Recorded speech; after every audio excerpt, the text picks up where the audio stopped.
Alrighty, good evening. This is Jonathan Albin. This is NycosRPG, Nycos Nightly News.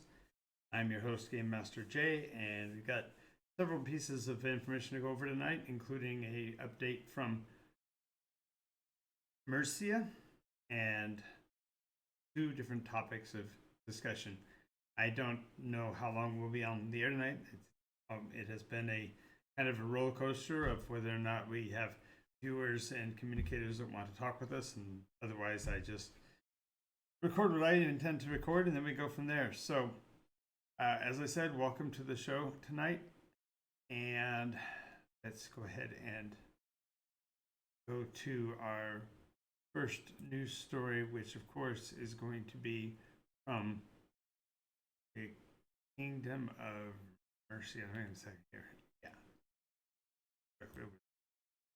Alrighty, so we're going to be reporting on Mercia, also known as Mercia. It depends on who you talk to, which part of their militia and such you speak with. But the Kingdom of Mercia, also known as Mercia, is the Sellsword Rialto. It is the one-stop shop to hire yourself mercenaries, troops, guards, protectors, and the like. And this is located in the southeastern border, if you will, of Groenland, which is the western continent. And today's news stories include the fact that there is now, as reported earlier in the Barbas report, the Penzan Pact is promoting peace by preventing the two historically warring factions from actually openly engaging over the seas. This is in part because of Barbas's need to focus their intention against their nearer rivals known as the Mir, and also it benefits Mercia because they can more rapidly move their troops north and south along the Twain Sea. We'll get more into that in a moment.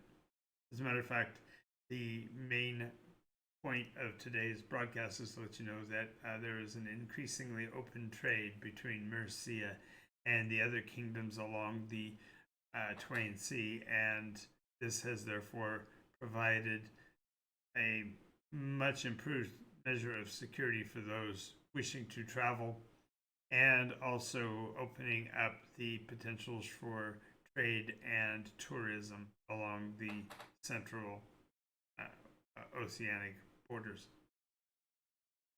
Now, with the challenges that are being experienced in Tenerife, markets around the world are being shaken in their boots, and that is no different within Mercia. The possibility of a internecine conflict that may interfere with trade has just about everybody in the various commodities markets really concerned, as the amount of commerce and trade handled by members of that esteemed organization of guilds and operational communities is rather significant. Therefore, watch your pocketbook as you travel, should you be involved in the trades, as you may find yourself either with a windfall and therefore a mark by other people who might want what you have, or you may have found yourself destitute because your trades have gone belly up. So just be aware of that. Now, the Mercian fleet has recorded its first claimed victory against Mir, having taken credits for sinking a trade vessel that was en route to Tenerife. And so Mercia may be drawing itself into the sights of that economic juggernaut. So it's going to be an interesting case to watch. And of course, we at the Nycos News Network will bring that to you as quickly and possibly as we possibly can. In a related story, the Captain's Council here in Mercia has declared a moratorium on airship production on the basis that they see the potential for another uh, national war developing, and they want no part of that.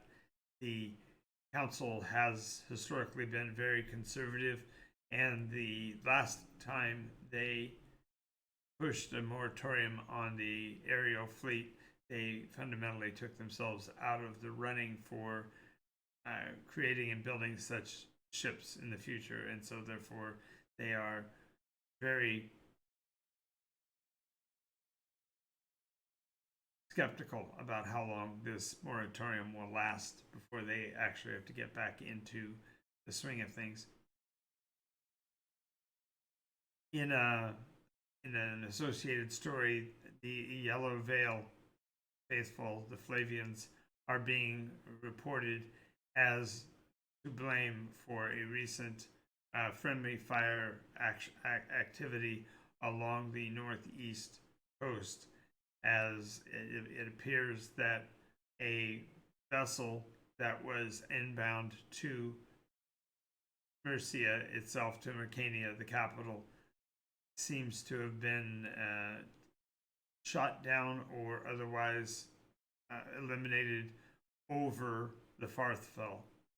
And this, although they claim in the news reports that they believe it may have been Yellow Veil responsible for the attack, nonetheless, the Captain's Council has been quoted as saying the Farthfell rumblings will be answered, which suggests a bit of saber rattling on the part of the Captain's Council, as realistically there hasn't been a standing army that was under its own flag for some time in Mercia. So this may be a change. There's talk about them bringing up the Americans again, the internal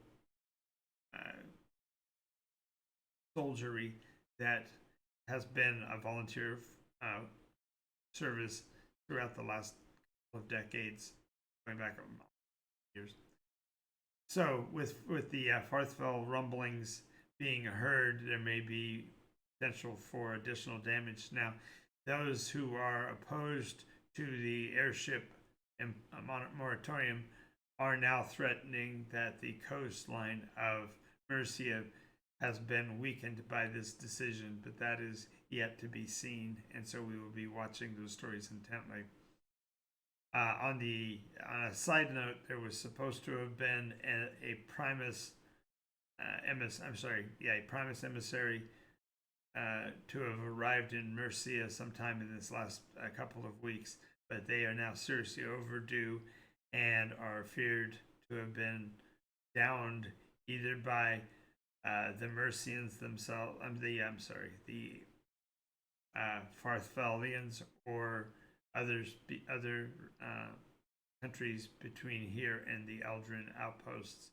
But it's a serious concern because with the rumblings and the discussions that are going on in Tenerife about there possibly being Eldrin implications within their own country, it does bring up serious concern that this may be a new Primus offensive, which may reopen the old war wounds, so to speak.